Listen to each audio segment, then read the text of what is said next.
اس پر بحث کی کہ اصل دل جو ہے وہ یہ نہیں جو دھڑک رہا ہے، اصل دل اس دھڑکنے والے بوٹی کے ساتھ قائم ایک لطیفہ ربانیہ ہے جو دیکھا نہیں جا سکتا. یعنی اس دل کو سینہ چیر کے دیکھا جا سکتا ہے، اس دل کو کوٹا جا سکتا ہے، اس دل کو دھویا جا سکتا ہے، لیکن اس دل کو دھونا اور تزکیہ قلب اس میں بڑا فرق ہے. یعنی وہ تزکیہ جو رسول اکرم صلی اللہ علیہ وسلم کی شان ہے، یزکیہم، کہ آپ نے لوگوں کو تزکیہ دیا، تو یا پھر بعد میں آپ کے جو نائبین ہیں انہوں نے تزکیہ دیا، تو وہ جو تزکیہ ہے وہ ایسی چیز نہیں کہ آج ہم کہیں کہ تزکیہ تو فلان جو ہے وہ اسپیشلسٹ سرجن بھی دے سکتا ہے، کیونکہ وہ سینہ چیر سکتا ہے، یہ دھڑکتی بوٹی نکال سکتا ہے، اسے دھو سکتا ہے، لیکن دل سے گناہ دھونا یہ وہ سرجن نہیں کر سکتا، چونکہ اس کو گناہ نظر ہی نہیں آ رہا ہے، دھوئے گا کیسے؟ تو اصل دل نظر ہی نہیں آتا. وہ امام غزالی نے کہا کہ یوں ہے جس طرح قاری کے ساتھ قرات قائم ہوتی ہے مگر نظر نہیں آتی، عالم کے ساتھ علم قائم ہوتا ہے مگر نظر نہیں آتا، تو ایسے ہی اس لوتھڑے کے ساتھ حقیقی دل قائم ہوتا ہے. یعنی وہ ہاتھ کے ساتھ قائم نہیں ہوتا، قائم اسی کے ساتھ ہوتا ہے مگر نظر نہیں آتا. تو اس بنیاد پر جو چیز نظر ہی نہ آئے سینہ چیرنے کے بعد بھی، تو اس کے تزکیہ، اس کی تطہیر، اس کا سکون وہ پھر دنیاوی ذرائع سے نہیں ہو سکتا، وہ انہی ذرائع سے ہے کہ جن کا تعلق اللہ کی رحمت برکت کے ساتھ ہے، اور پھر رسول اللہ صلی اللہ علیہ وسلم کے نیابت میں وہ کام کیا جا سکتا ہے. اس پر امام غزالی نے یہ بات بھی لکھی کہ اگر اس دھڑکنے والے دل کی بات ہوتی تو پھر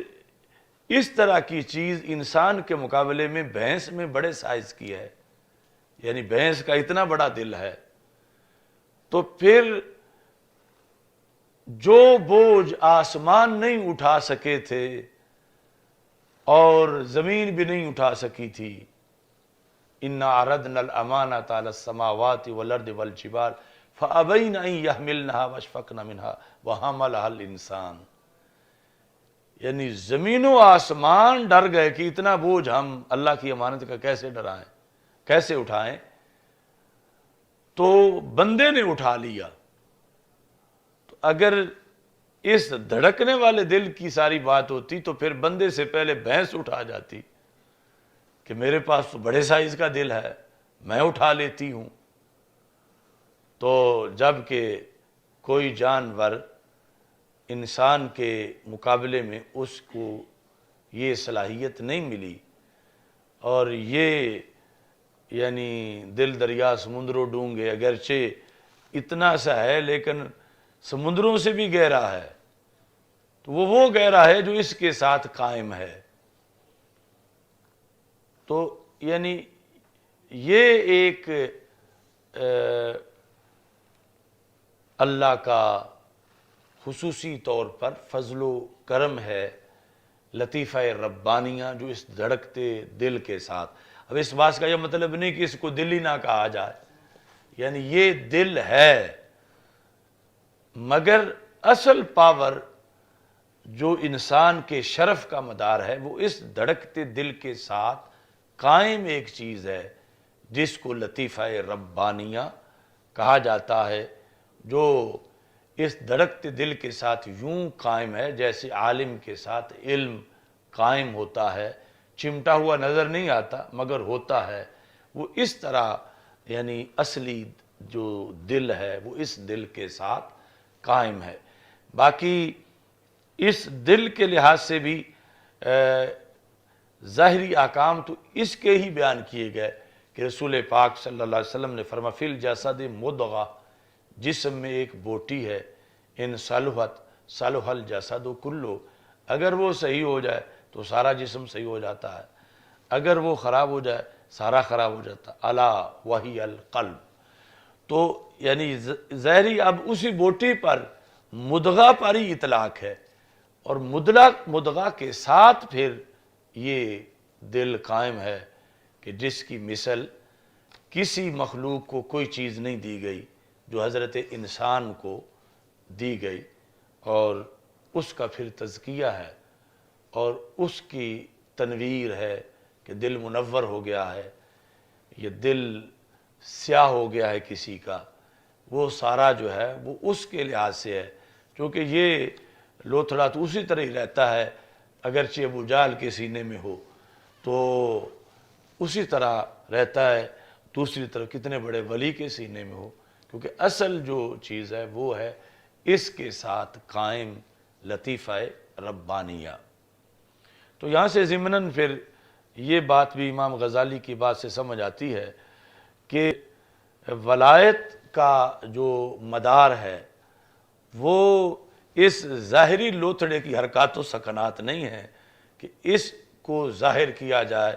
یا یہ کہ یہ دیکھو حرکت کرتا نظر آ رہا ہے تو قلب جاری ہو گیا ہے، کیونکہ وہ تو چیز ہی اس کے ساتھ ایسی قائم ہے کہ سینہ چیر لیں پھر بھی وہ نظر نہیں آتی، اندر سے کیسے نظر آئے گی۔ حال صدور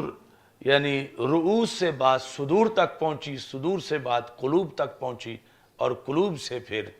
جو قلوب کے ساتھ قائم ہے لطیفہ ربانیہ، وہ اصل بے مثال چیز ہے کہ جو اللہ نے انسان کے سوا کسی کو نہیں دی، اور اس کی بیس پر انسان جو ہے اس نے وہ بوجھ اٹھایا کہ جو اور کوئی نہ اٹھا سکا، یعنی یہ پاورفل ہے چیز سے، یہ بظاہر ہڈیوں گوشت کا انسان کہ اس کا وہ دل جو ہے وہ ہر چیز سے پاورفل ہے، جس طرح کہ رسول پاک صلی اللہ علیہ وسلم نے ارشاد فرمایا کہ جس وقت اللہ نے زمین کو پیدا کیا تو یہ اس پہ لرزہ طاری تھا، یعنی یہ بخاری کی حدیث ہے، کوئی یعنی قصہ کہانی نہیں، لرزہ طاری تھا اور فرشتے دیکھ رہے تھے، تو اللہ نے اس کانپتی ہوئی زمین کے اوپر پہاڑ رکھے فرشتوں کے سامنے، تو فرشتوں نے یعنی یوں دبوچا ہے زمین کو کہ جیسے کوئی بڑی حاوی چیز کسی کو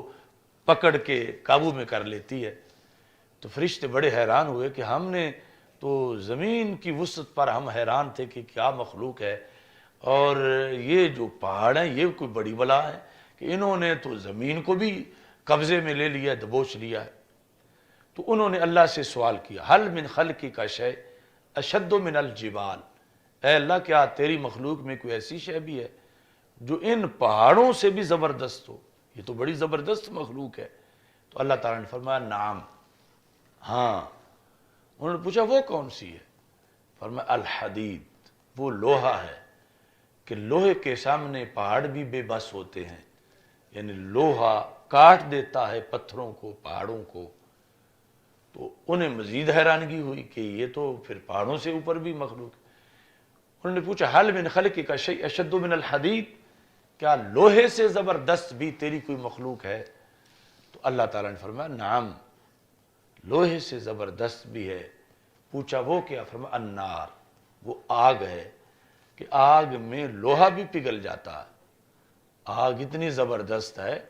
کہ لوہا آگ کے سامنے اپنا وجود برقرار نہیں رکھ سکتا۔ تو انہوں نے کہا حل من خلقک شیء اشد من النار، کہ آگ سے زبردست بھی کوئی شے ہے؟ فرمایا ہاں۔ پوچھا وہ کون؟ فرمایا الماء، پانی، کہ جب وہ آ جائے تو آگ بھی اپنا برقرار نہیں رکھ سکتی، بجھ جاتی ہے۔ انہوں نے پوچھا حل من خلقک شیء اشد من الماء، کیا پانی سے زبردست بھی کوئی شے ہے؟ تو اللہ تعالیٰ نے فرمایا نعم۔ پوچھا کیا؟ فرمایا الریح، ہوا، کہ پانی یعنی جو آج سائنس نے آ کر دیکھا کہ پانی آبی بخارات کے ذریعے سے ہواؤں میں پہنچ جاتا ہے،